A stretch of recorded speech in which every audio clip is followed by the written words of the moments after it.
All right, welcome back to Rob and Steve. And yes, that is Steve. That is beardless Steve. I verified him. It is not an impersonator. Steve with no beard. How you That's doing? that's right. Unbearded Steve-O. Yeah, I got a buddy who just growing his beard out, and I started calling him Beardy Brendan. Um, Shout out to Brandon Turner, the Beardy Brandon or whatever. So what inspired you to shave the beard? Uh, I cut a really funny, or I trimmed up my beard for. I had a buddy in town, and every time he comes to Boise, about once a year, we trim into our beards into mustaches, and it's just one of those deals where you can't leave it like that forever. Um, and But yeah, so once he took off, I just trimmed off. It's like the one time a year that I you know get some sun on my cheeks. I'm trying to pull up a picture so I can Did you get like the whole handlebar? I feel like you might have sent this to me. um somehow I don't have any pictures. But yeah, Wow. I did like a Fu Manchu kind of deal, like Okay. So a that's half like the chew. it's got the windy guys, right? No, that's just where the Fu Manchu is, where it goes your mustache and then it goes down like the Okay. So it's same like a width of half the goatee. mustache. The goatee is just the chin, technically. Um, I thought this was the goatee. where it's like the circle around your whole mouth. Yeah. That's technically it's called a Van Dyke. The Um, technicalities on this stuff. yeah, I know. So yeah, you've got the Fu Manchu, which is like, Hulk Hogan, Randy Savage type deal. And then you have something that I created. You've heard of the Fort Wayne chin strap, right? I didn't know it was Um, called the Fort Wayne chin strap, so but I did have a chin strap in college. yeah, the Fort Wayne chin strap is when it's like your sideburn, you trim it super skinny, and then it's just super skinny all the way around like a chin strap. And then so I created the Fu Man chin strap, which is the Fu Manchu that goes down, but then it connects here in like a chin strap that kind of goes into the Fu Manchu. And you're telling me there's not a picture of this? Oh, dude. Well, we'll have to actually. I'll send it to you so you can put it on the pod, like on the It's a thumbnail for the sticker. pod. Yeah. All right. The Fort Wayne Fu Manchu. Yeah. Well, they're two distinct. There's a Fort Wayne chin strap, super skinny, super like Yeah, look I what don't know. we're when you put them together, it's the Fort Wayne Fu Manchu. For Ooh, you could wow, dude, this is ingenuity at work. You could do a Fort Wayne Fu Man chin strap, which I feel is like a that's what Fu we're Man. talking about. Would you connect it underneath though? Can I share my screen here? I don't know. Can you? Let's see. Screen share, entire screen. Okay. So this is important stuff, you guys. I know our listener really cares about this. So you've got We're doing our research, getting the facts straight. so the chin strap is like kind of like it's basically like this guy, right? Where it kind of comes under. Yeah, That's just the chin strap. And then the Fort Wayne chin this is a Fort Wayne chin strap right here. because you almost can't see it on the It's ears. super thin, yeah.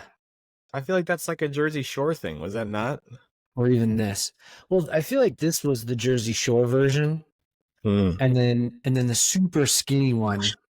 This not the mouth part, but like just this is what all the Yeah. guys in Fort Wayne were doing. This kid right here. This is the Fort Wayne style. And then Okay. and then a Fu Man chin strap. Let's see if we can even if that's even something people Fu Man chin strap. Let's see if that's even a created thing. Uh nope, not really. So So it let's would be just extra thin the whole way around, and then it'd stop when it connects to your mustache and go up and around. yes, pretty much. So this is like a redneck Fu Manchu. So that's kind of what I did, but I didn't go as low as the chin. Gotcha. So yeah, the Fu Man chin strap is when there's no hair under the lips. See, that's not coming up. There's no hair under the lip, but it goes from the Fu Manchu into the chin strap, but no hair under the lip or under on the chin. Yeah. This is kind of what I did the other day. Oh yeah, brother. Oh yeah. So yeah, man. Were you more of a Randy Savage guy or a Hulk Hogan? Right. I like Randy. Yeah. What is it he says? I don't know. He like is more grunty. Definitely more of a character. But I feel like they gave Hulk a few more championships, so he's more iconic. Oh, absolutely. Oh, absolutely. Yeah, he's definitely the icon of that generation. Speaking of First. icons of generations, how about this Tuah girl, huh? What a segue. Yeah, 10 I out of got 10 right there. I I got this buddy who got off Instagram like 2 years ago because he's like, dude, I'm wasting too much time. You know, he doesn't conduct business on it, so he just deleted it. I texted him yesterday. I'm like, hey, just wanted to make sure you didn't miss out on possibly the most iconic pop culture reference of 2024. Have you heard of the Haktua girl? And he's like, oh yeah, heard of it. So it's even reaching people who aren't on Soch. I did see that. I know you're not big into fantasy football, but someone said it was the best fantasy football name because there's TJ Hawkinsmith and then Tua Tagovailoa. And I have both of them on my team. It's a keeper league, so I have them for next year. And so my team name is Hawk Tua. Dude, yes, brother, that is epic. That might be the most epic. That's I'm just awesome, man. hoping it's still relevant by the time football starts. Yeah. Oh, I think it will be. I mean,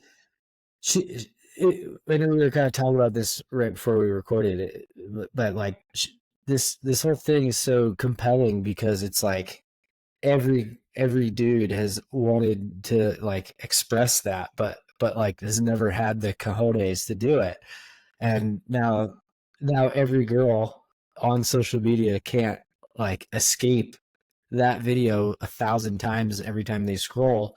You know, it's like every other video now is some iteration or using her in like a, they superimpose it or whatever. So it's just compelling because like, finally it's out there in the zeitgeist, this thought, and no guy had to like fall on the sword for our species. Okay, I was gonna say like I mean like the way that she said it is definitely original, but like the thought of it is definitely not original. Like there's been other girls who have like gotten famous for saying, your boyfriend's upset, give him a blowy. Like, Yeah. Yeah, but yeah, the yeah. fact the way she said, hawk to it, spit on that with like the southern twang and You get everything, me? it was just perfect. It's just like, and the fact that she's like giggling about it like makes it 10 times better. Like, What one like super minor detail that I noticed that like no one's really talking about. So, but it's funny to me is like her tongue is like a Smurf in the video. When she laughs, you see her tongue like she's definitely put down like 2 to 3 oh, AMFs that night. So like because she doesn't appear drunk, but as soon as she laughs, you see her tongue is just like freaking in a Smurf in there. So it's yeah. she Don't ask was me the color of nothing, man. yeah. That's Oh I mean, man. so I've heard like like the internet people are like trying to find her, like where is she from, what is she doing, and there's like people saying, oh, she was a preschool teacher and she's now fired because of this interview, and it's like nobody knows if it's true or not. And this girl Yeah. just disappeared off the face of the earth. I'm sure people who know her like know it's her, but it's not Yeah. like well known. There were some pictures circulating of her signing hats. No, I didn't see any Oh, video of it, but there's pictures of her signing hats. It says Haktua 2024. yeah, Yeah, like presidential campaign hats. yeah, yeah, yeah. Yeah. And there was a picture of her with like an older guy, and people were saying it's her dad, but then somebody else was like, "This ain't her dad. This is like my Uncle Rick." You know? Even worse. Yeah. But yeah, she's a true gem. One of the probably one of the few great things that Gen Z's brought to us on the internet so far, besides like anime memes, which are a distant second place. Well, I'm glad we talked about that. We're now relevant. Yes. So I know we will shout out Ms. T. So here I'll shout out an apology. Sorry, listener. Sorry, Ms. T. Please But don't go watch that. yeah, I'm sure she's seen Please it. don't Google it. I could just imagine what other searches will pop up. I'm remembering. I just had a flashback to when Tyler was like, "Boy talk. You guys want to have boy talk? Stay up late and have boy talk." Yeah. Oh man, So I will say I know we have two listeners and one of them's a bird. So, so bird. my sister will put on videos when she leaves the house for a long time for her bird because it likes to talk to people and likes to hear noises. Otherwise, it just screams because like there's no noise. It would be like "Rah, rah, rah." And so like what she'll do every time is put our podcast on. And she said the last time she did it, like they heard it heard one of our voices and like perked up and turned around, like looked at the TV, like, oh, it's my guys. Like Oh, that's too funny. So the bird kind of chimes in on our conversations. yeah. I mean, it's more to keep her quiet because, like I said, if it's too quiet, she'll just scream. Yeah. But I'm guessing that she does enjoy the noise and chirps in, if you will. Is it one of those birds where if it hears a word or a phrase enough times, it learns how to like say it and repeat it? Because if Oh, so, I'm oh, gonna start saying "huak to" like 50 times in a row. no, this is I should know what kind of bird this is. It's a small bird. It's not like a parakeet or a parrot that will repeat you. Got it. Man, I should Okay. know this. Sorry. Next sode, I'll have the info. Oh yeah. Well, good deal, dude. That's I'm glad to hear we have a second listener. So shout out. What's the bird's name? You got to get back to us on that one next week too. Yeah, I know the old bird's name. I think this is the third bird, so I'm not caught up. Well, we'll go with third bird for now. Third I bird. like that. I like that. Well, cool, man. Well, I know we kind of wanted to flip the script a little bit this week and kind of enough about me. Let's talk about you, kind of thing. I know a lot of our sort of audience that we're shooting for is entrepreneurs, particularly in real estate. I've been doing it about 2 years. I also bought a preschool a year ago. Yesterday was the 1 year anniversary of our closing date. A lot of real estate overlap with that business, though, uh, which might sound weird, but makes sense when you dig into it. So I'm about 2 years into being an entrepreneur in real estate, and you've been an entrepreneur in real estate for what is it, 10 years now? I mean, I don't know how long you would call it being an entrepreneur. I've been in the mortgage industry for 9 years. Did my first investment property 3 years ago, maybe 2 years ago. But I mean, I feel like is the second you flip the switch from being hourly plus bonus to being full commission, you feel like an entrepreneur. And I Yeah. think that was kind of the switch for me. And that was probably like 7 years ago. Because it's really like I think what we're trying to get into is the time management piece of it. And when you don't have somebody saying, hey, you have to be at your desk at 8 and leave at 5, that's when things definitely change and you have to get a different type of organization, different type of accountability, and really do goal setting. Because if you kind of like in life, when you don't have somebody telling you this is your goal, you have to figure out what your goal is and how you get there. And I think that's the biggest thing when successful entrepreneurs are really good at finding opportunities and not just saying, hey, here's the opportunity, but setting goals and steps on how to get there and achieving those steps and goals. Sick. Yep. Yep, totally. So we're gonna dive into. You just dropped a few, kind of key points, and I think we're gonna get into almost all of them.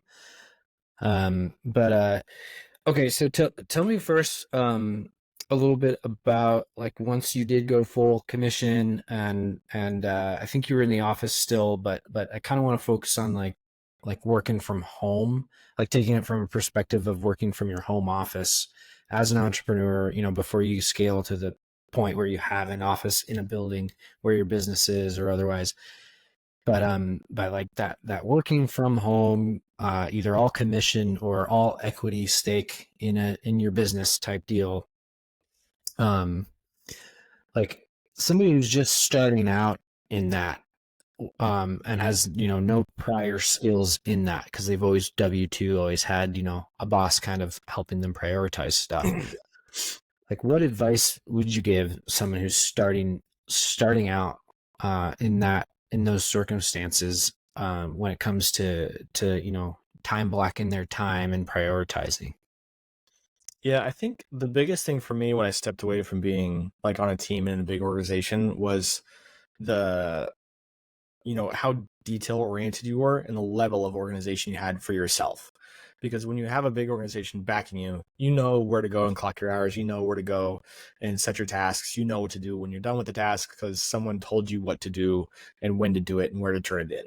When you don't have those things, like I can't tell you how many people like they don't organize like their Google Drive or their calendar is just kind of a mess and they do just whatever whenever.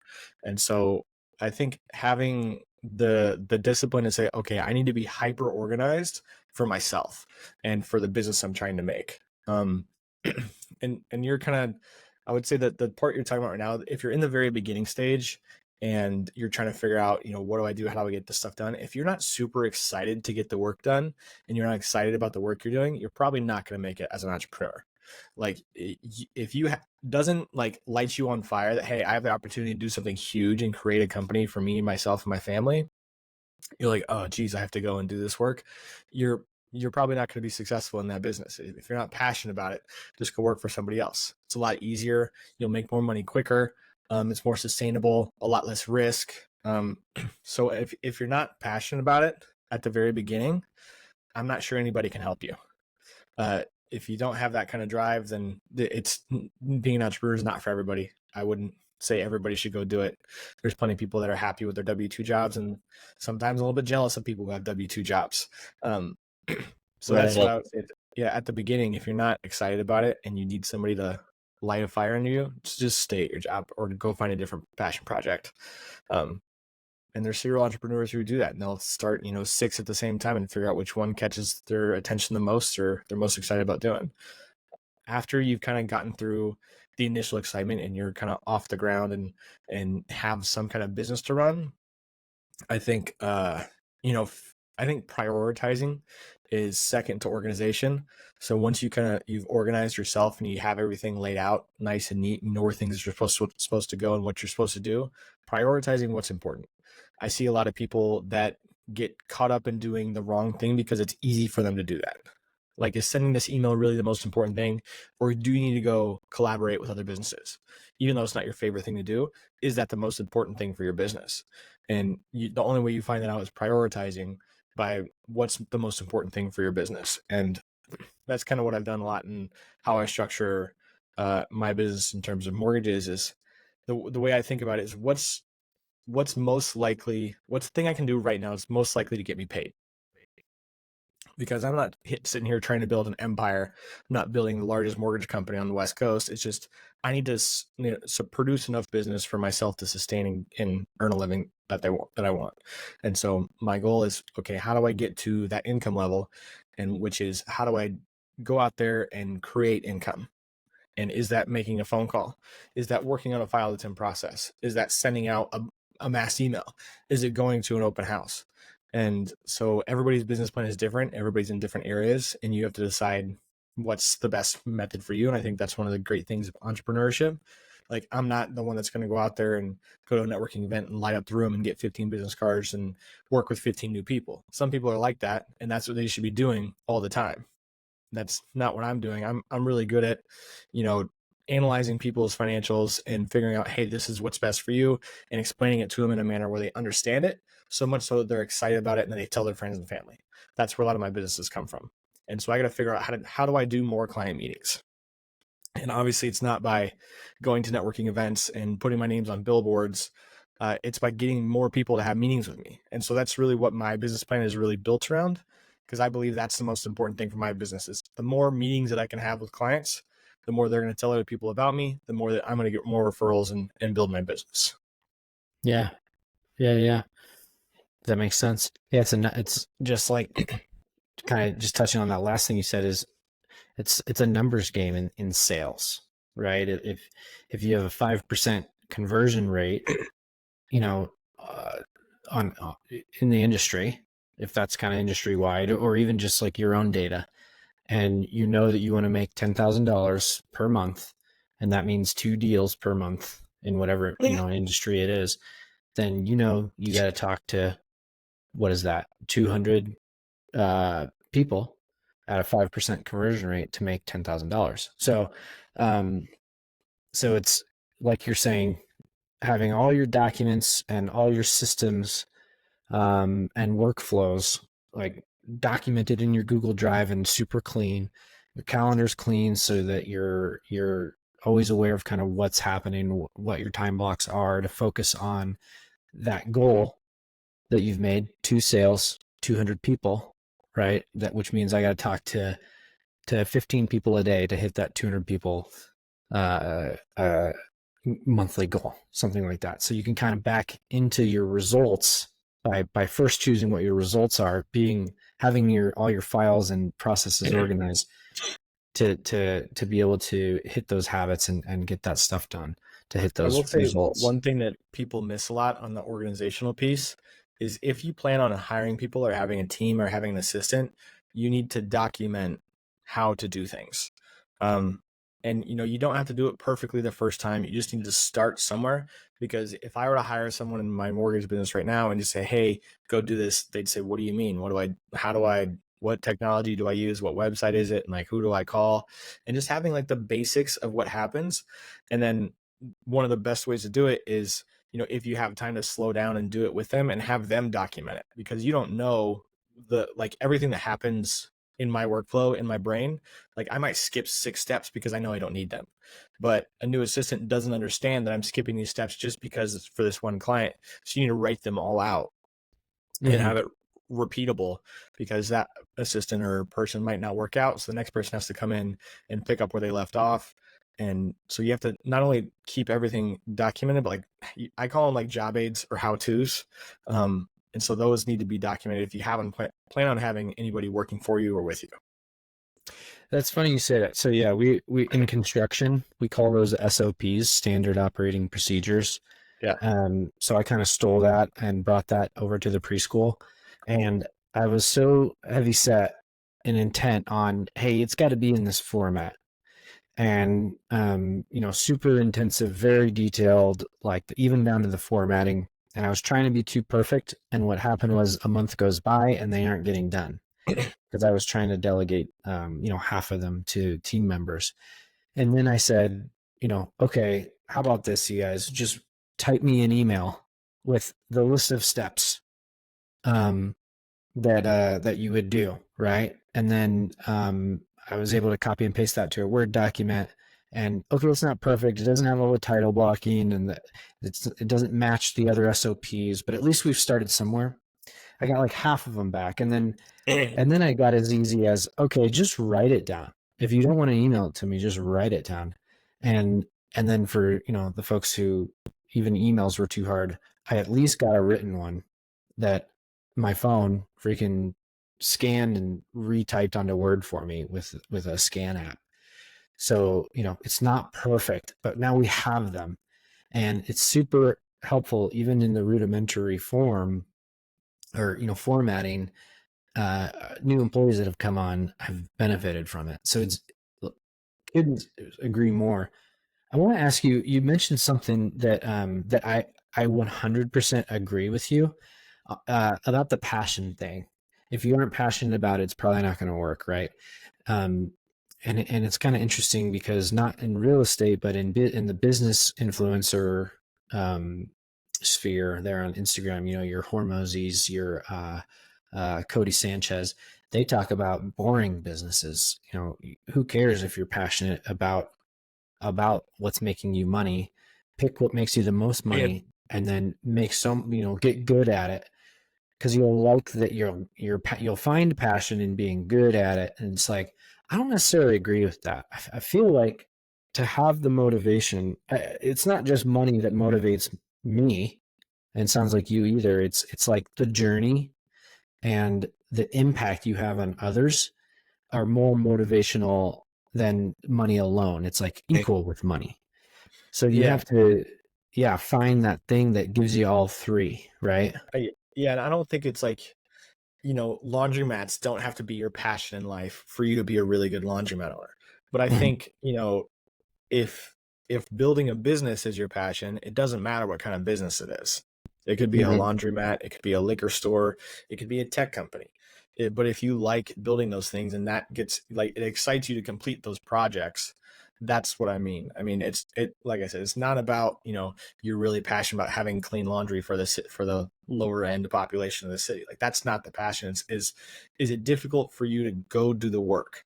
Like, are you sitting on your couch not wanting to do it and it's just going to sit there in perpetuity and you're not going to do anything? That's the passion that gets you up off the couch to go do it. And that could be a variety of things. um, and there's a great book that was like probably one of the first adult books that I read. It was The Power to Be Your Best, I think. And it was discovering your why in life. And it's kind of like, okay, prioritize what you think is most important in your life and how do you achieve those goals. And if you can do that appropriately, it's the same kind of thing, but you're doing it for your personal life as well as your business, and your business will fit into that goal. And so it's not just, oh, I'm going to work so I can improve my laundromat's ROI. It's I'm building a business that I can sustain on and build more of and live the life that I want with my family without going to work every day. And as long as you tie it back to your why, it's not difficult to get the motivation to go do that. I love that. Say that one more time. If you tie it back to your why, say that one more time. If you tie it back to your why, which is not necessarily just doing the work, but tying it to your why in life, what's your main goal in life, then you'll have the motivation to go do the work.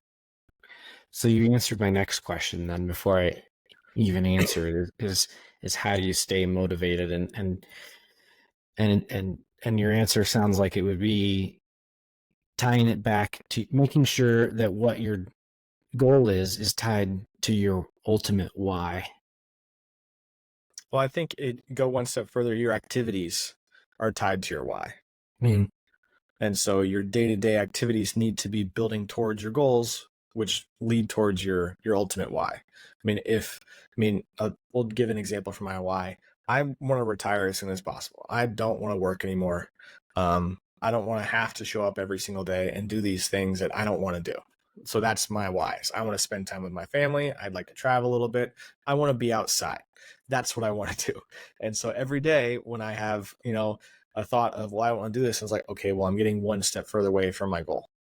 And that is, being able to have freedom of time. And so I think back, all right, well, how can I get to that level of time freedom faster? Is it doing this? Is it doing that? And that's where I kind of get the motivation to get off my butt and move around and do what I'm supposed to do. And if you don't believe in your process, if you haven't really truly broken down your business plan and done the research that you need to and properly set the goals and metrics, then you're gonna just be a little lost in your business and your goals and your daily activities. But if I know for a fact that if I do X, Y, and Z, I'm going to be closer to my goals, and there's no doubt in my mind that those are the steps that I need to do, then it's easy to get up and do them. 100%. So I got a couple more questions for you. All right. So, so finding your why, basically being passionate is one, but what other qualities?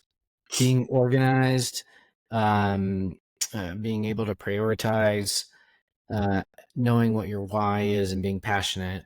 What other qualities are essential for somebody who's going to succeed in real estate or, whatever their entrepreneurial endeavor is?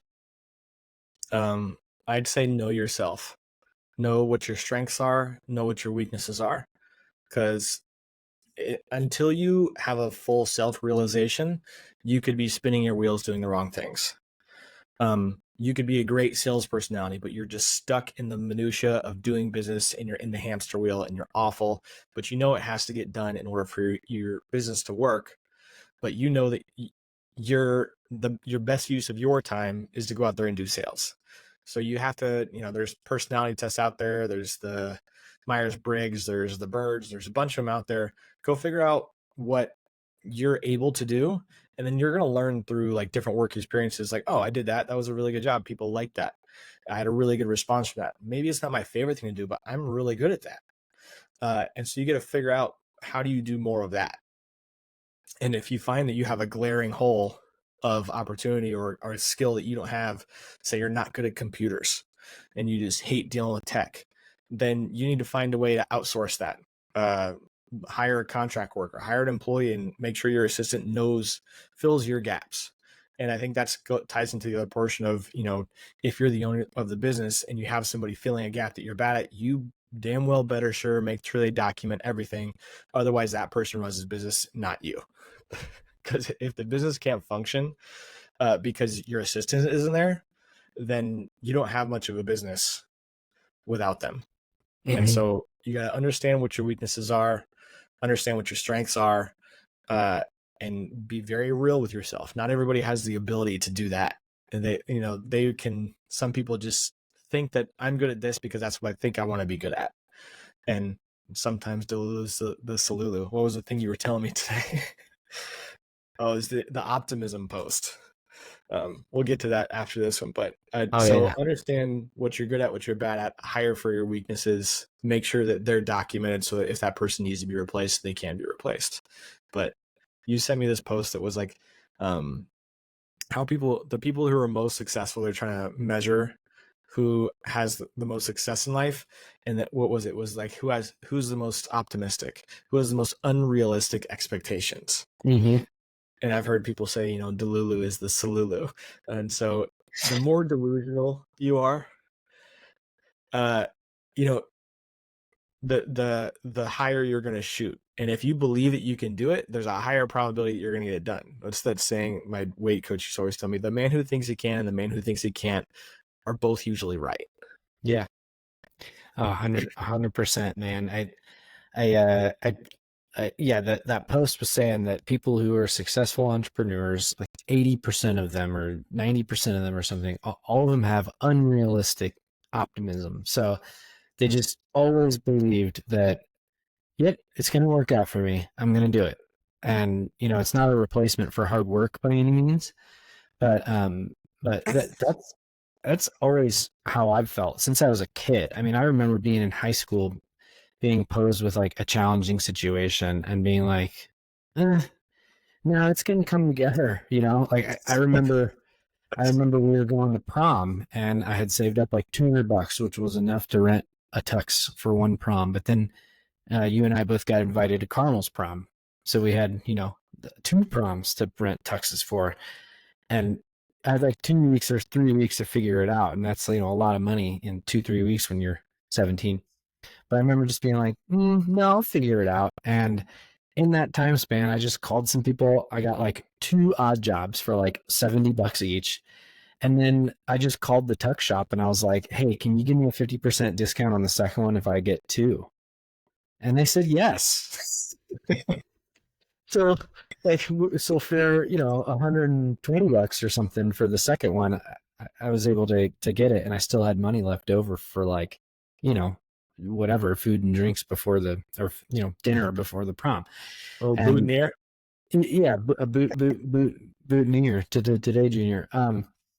But yeah, like seeing that post made me feel like a sigh of relief because at this point where I'm like an entrepreneur and I don't have income, like steady W-2 income, I have that feeling all the time of, how am I going to pay the mortgage next month, right? Mm.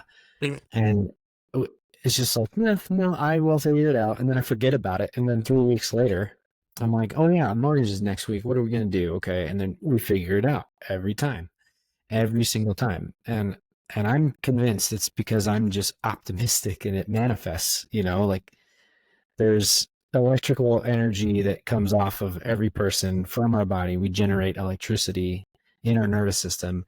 And I think there is a power in that, in that optimism that generates what I'm talking out of my realm here, but like I think we can generate manifestations of what we want through optimism. So I really liked that Oh, post. there's two things that you mentioned I want to touch on.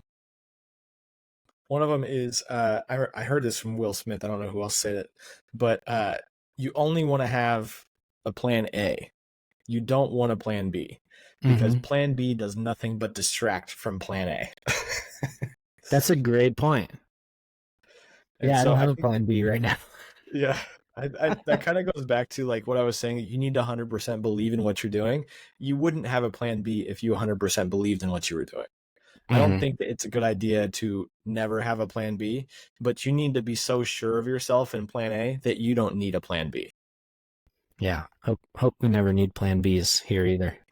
Yeah, I think we're a little too old for that, but okay, the other thing was the second half of that post was something like these people don't lose at what they're trying to do because they don't quit. It Mm-hmm. was like they just keep working until they get it. Yeah. And in some cases I agree with that, but I would say majority I don't, because you don't always have that luxury. Like, how many months could you go with a zero income and still continue with this child with Strive Academy? Yeah. Eventually, yeah, eventually you would have to stop. Mm-hmm. But that's what this guy was saying is like, if you just keep working hard enough and consistently enough, you'll eventually get there. Which, yes, consistency and hard work gets you a lot of places, especially the longer that you can do it. But if you don't have the affordability or the convenience to be able to do that, that's when you run into some problems. So I think the if you can just stay at it, continue it, stay afloat, maybe not be successful Mm-hmm. in fire terms, but just stay at it and continue with your disciplines, then go until you can't not succeed. And I want to add to that too, because I have a little personal experience with something like that where something wasn't working out. So before I bought the preschool, I actually did spend 11 months um, working with this group of guys that do off market real estate acquisition. So they buy investment properties off market by direct to seller marketing.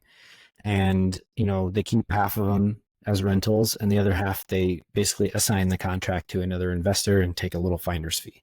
It's called wholesaling. And I was doing that for 11 months in one of the toughest markets back in 2022 when rates shot up, and it was not working. I didn't make a dime.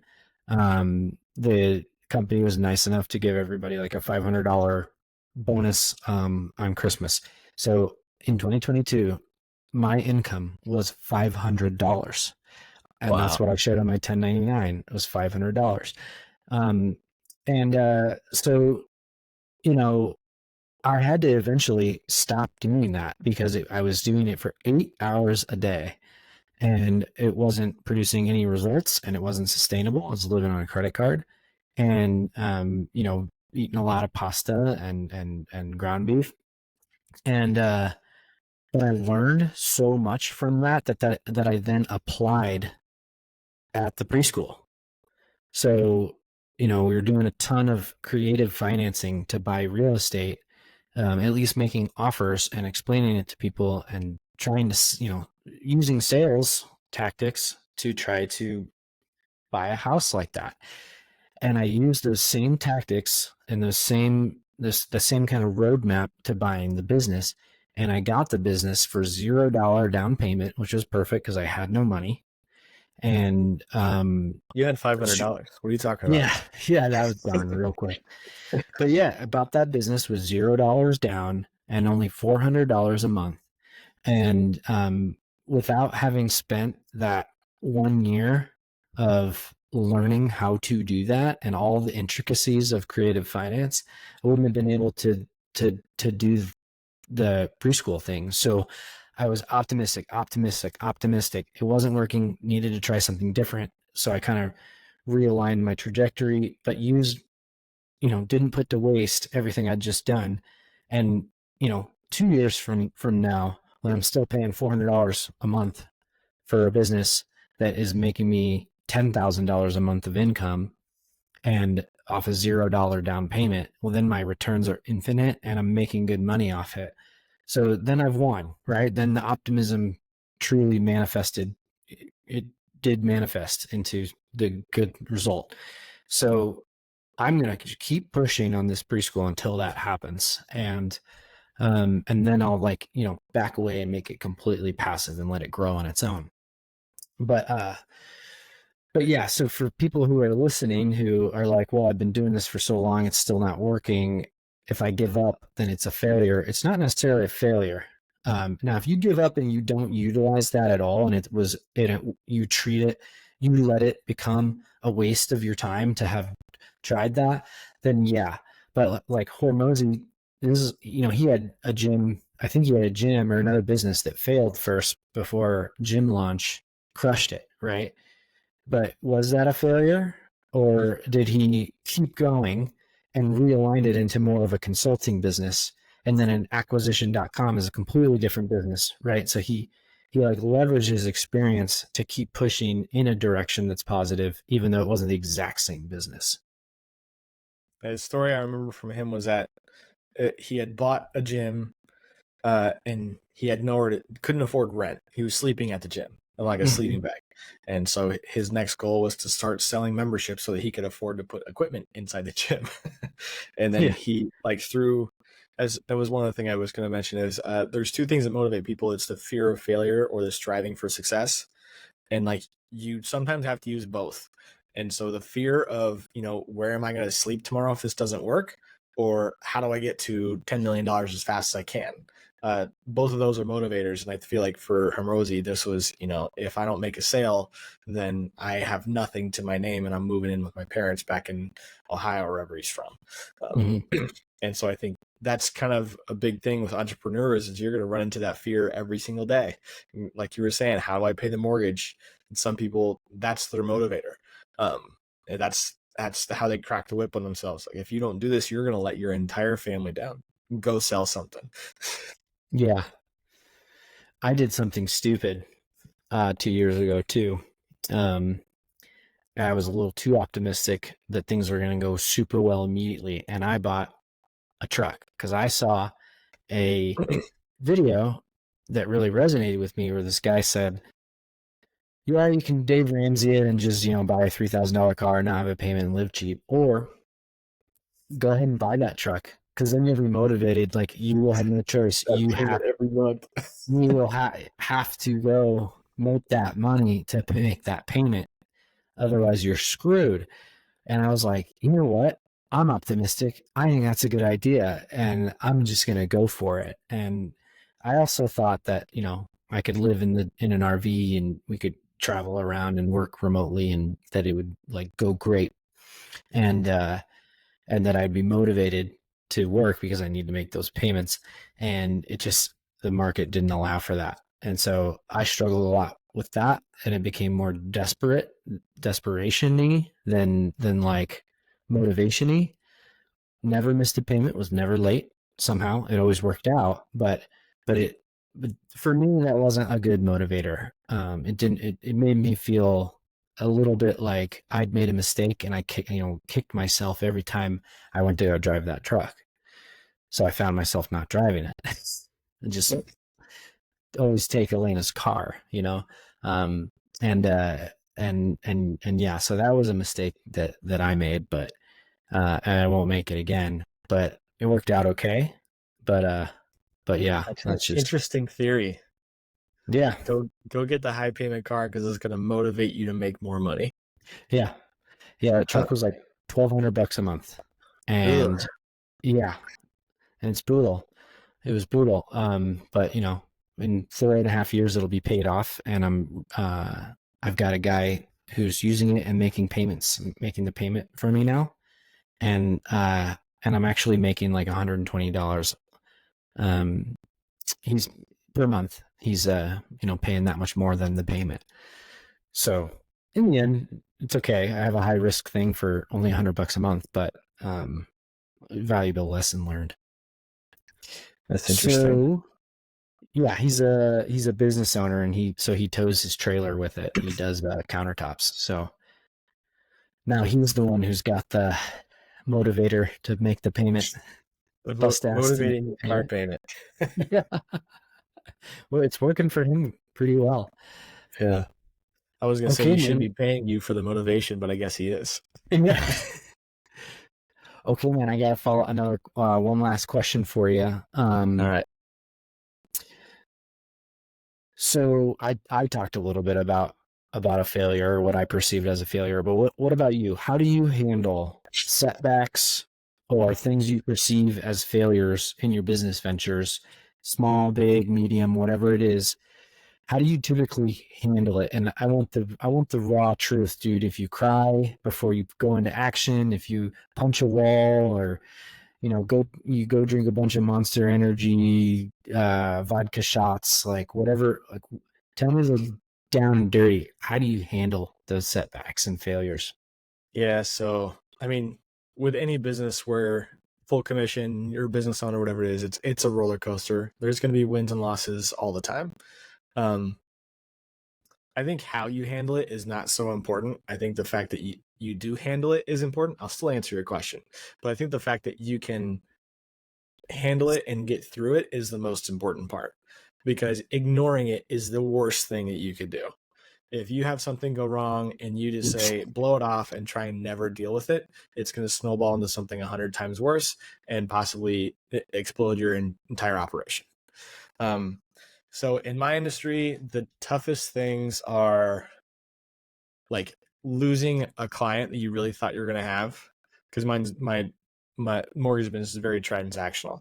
So it's like I have to get more transactions to make more money. And so the toughest ones for me is when I thought I had earned a client's trust and they went with someone else. It's that one's the most gut wrenching, because it's not just, oh, they were getting them a better rate. It was just for cost. It was like I had talked to this person, I had told them why I was the best reason for them, I was their best resource, and then they left. And I would say it hurts the most when it's like a family member or a close friend, when they openly choose to not use you in your business. And especially in my business, because uh, if you have to get a mortgage, you have to give somebody commission. For instance, if it's say it's a $600,000 house, you have to give somebody $6,000 to do your loan. You have to. Why the heck would you not choose to give it to a family member? Yeah, You have to give $6,000 to somebody. If I told you that right now, you have to give $6,000 to somebody. Are you gonna go give it to a random person on the street because they had a nicer website than I did? No. And that's the thing that people don't see a lot with this, because okay, I'm self-medicating here for a minute. Lord. Yeah, but I mean that's the thing that bothers me is if you have to pay a commission to somebody, why would you not rather not pay it to somebody that you care about? And that's why a lot of people would choose to shop local or go to local farmers markets, stuff like that. They want to support their own community. Why would you choose to support some random person in your community rather than your family? Okay, so that's the problem that I deal with the most. It weighs the heaviest on me. And the way that I get through it, I definitely kind of get down, and I have to take a break. And depending on how deep the burn is how long the break is. Sometimes it's the rest of the day, and I just have to go do something else. I don't know if I go play video games, go on a walk, go hang out with my dog, like whatever it is. I just have to get my mind off of it for a little bit, and then come back to it, and then figure out what rationally happened. Because in those moments, I'm just thinking, I'm the worst. What did I do wrong? How could I have done better? Why did I fail at this? And you have to put yourself in the other person's shoes and figure out, why did they make this choice? And how did I not help them make the choice that I thought was the right choice? And that's when you make the improvements that you think are needed, and then you can grow from it. But yeah, I mean, I'm not a big punch the wall kind of guy. I'll probably a little bit louder on when I make an exciting sale or I meet with a real estate agent and I crush the meeting. I'll get a little loud and give like a yeah or a fist pump. But like when I get upset and something doesn't happen, I might throw out a curse word or two, take a break as long as I need, and then come back to the grind. I always have you have to go back and learn from it and go to the next one. Gotcha. That's great, man. Thanks for being vulnerable a little bit. Um, well, good deal. Yeah, I think we touched on some pretty good stuff here, and I'm reinvigorated on my journey here. So, yeah, the key things I took out of today were organization is incredibly important.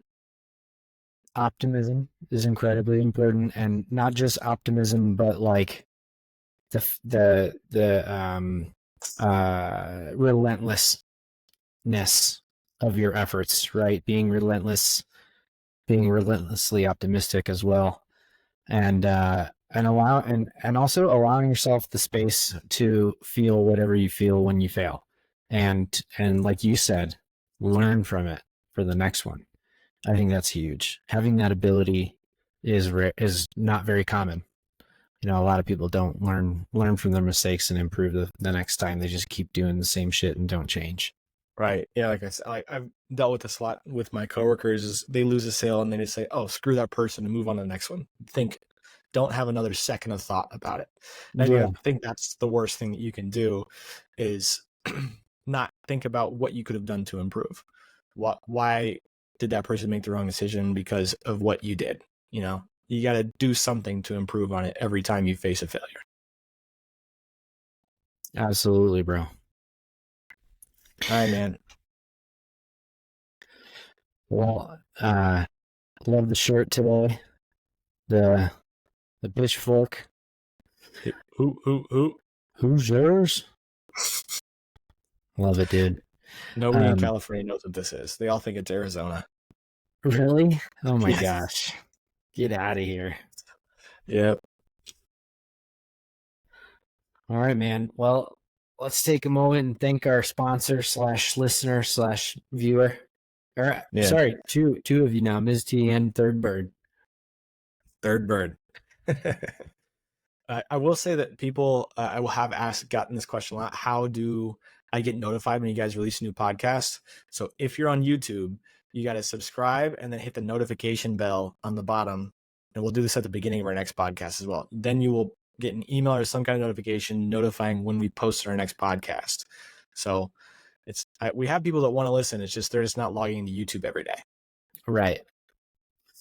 Yeah. There you go. I'll Well, spread the word love on you, that Mom. too. Love you, Miss T. Bye. Bye.